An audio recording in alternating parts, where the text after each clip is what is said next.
আসসালামু আলাইকুম। দিন পর লাইভে আসলাম। বাড়িতে বসে রয়েছি। গত 2 দিন পূর্বে মিহালকে খুব দরকার ছিল। এই মিহাল, এদিকে আসো, আসো। আলম হাসানের জীবনে আবারও অন্ধকার নেমে আসলো। খুব কম সময়ে শোক ধরা দেয় আলম হাসানের জীবনে। দুঃখ হলো আলমের একমাত্র সঙ্গী। দীর্ঘদিন সোশ্যাল মিডিয়ায় অ্যাক্টিভ নেই আলম হাসান, কিন্তু প্রশ্ন হলো কেন আলম হাসান নতুন ভিডিও আপলোড করে না। এবার লাইভে এসে নিজেই মুখ খুলেছে। প্রথমত দোয়া চাচ্ছি আমার এবং আমার আব্বুর জন্য, আপনারা দোয়া করবেন। আমি আমার এতটুকু বয়সে সজ্ঞানে সুস্থ মস্তিষ্কে বলতেছি, এশার নামাজ পড়ে মিহাল রে আমি একসাথে একই প্লেটে খাইছি, তাই না আব্বু? আমি কখনো কারো সাথে অন্যায় করি নাই, কারো ক্ষতি করি নাই। প্রথম। দ্বিতীয়ত হচ্ছে মানুষের যেমন পরিবারকে এইরকম হয় যে মিহালকে যদি ভালো রাখতে যাই, দেখা যায় যে আমার বউ খুশি হয় না, বউরে খুশি রাখতে গেলে মিহাল খুশি হয় না, আবার মারে দেখতে গেলে বউ বেজার হয়।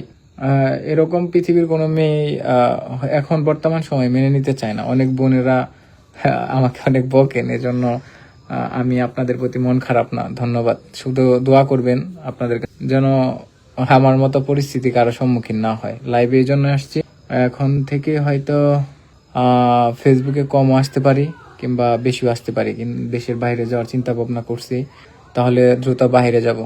মিহালের আম্মু বলে আমার চলে গেছে নাকি ভাইজান। আচ্ছা, যাই হোক, যারা লাইভ আসছেন, অনেকদিন পর আসলে এটা কি বলে ভিডিও টিডিও পোস্ট করি না। একজনের জন্য আমার যেগুলা পেজ ঠিক ছিল সবগুলো পেজ গত কয়েকদিন আগে শুধু একজন মানুষের জন্য নষ্ট হয়ে গিয়েছে। তারে আমি এই ব্যাপারে কিছুই বলি নাই। একটা বিশ্বাস রাখবেন, আমি বলছি যে আমি কখনো অন্যায় খারাপ কাজ করব না, খারাপ কোনো কিছুর সাথে সম্পৃক্ত হব না, এটা বিশ্বাস রাখবেন। কনফিডেন্টলি বলতেছি। যখন মানুষের সুখের সময় আসে চারদিক থেকে আসে, আর কষ্টের সময় বেশি দিন থাকে না, যে কোনো মানুষেরই হোক। কষ্টের পর কিন্তু ভালো সময় আসে, সুসংবাদ আসে। যদি মানুষের একদিক থেকে কষ্টের সময় আসে, দুঃখের সময় আসে, তাহলে দেখবেন যে হাজার সুখের দুয়ার খুলে যায়। হ্যাঁ, মিহালকে দেখেন না সাদিক ভাই, আর কিছুদিন পরে হয়তো আরো দেখবেন না। ওরে ঢাকার ওইদিকে মাদ্রাসায় দিয়ে দেবো ইনশাল্লাহ, চিন্তা ভাবনা আছে। 2 জন মানুষের জন্য যদি আপনারা একজন মানুষকে খারাপ মনে করেন, খারাপ জানেন, সত্য মিথ্যা যাচাই না করে কাছের মানুষের কাছেই খারাপ থাকি, পছন্দের ব্যক্তি না হতে পারি, তাহলে আপনাদের কাছে ভালো থেকে কি করব বলেন? আমার আমার মতো পরিস্থিতির সম্মুখীন আপনারা হলে না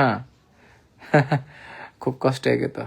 আমাকে যে খারাপ বলছে, আল্লাহ যেন তার ভালো করে।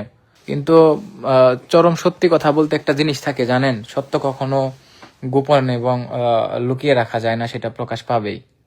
আমি যখন ফেসবুকে টাকা ইনকাম শুরু করছি ভাই, আর্ন করি, তখন এই পেজ সম্পর্কে কাফল ব্লগার এই সেইগুলা এই দেশে ছিল না।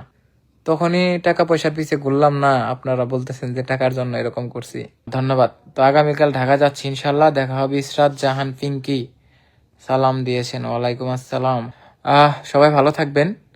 লাইভটা এই জন্যই করা, কোনো বিষয় কোনো কিছু করা না। যে রিমঝিম একটা গুড কমেন্ট করছেন, এজন্য থ্যাংক ইউ আপনাকে, অনেক ধন্যবাদ। আপনার কমেন্টকে আমি স্যালুট জানাচ্ছি।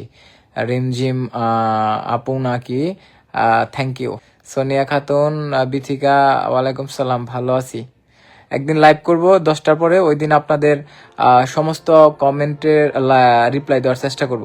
আজকের জন্য বেরিয়ে যাই, মিহালকে একটু সময় দিই, ওরে নিয়ে আসছি, আমি কাল আপডেট দিতে পারি আপনাদের। দর্শক, আলম হাসান ও মুক্তাকে নিয়ে পরবর্তী আপডেট পেতে আমাদের চ্যানেলটি সাবস্ক্রাইব করে আমাদের পাশে থাকুন। ধন্যবাদ।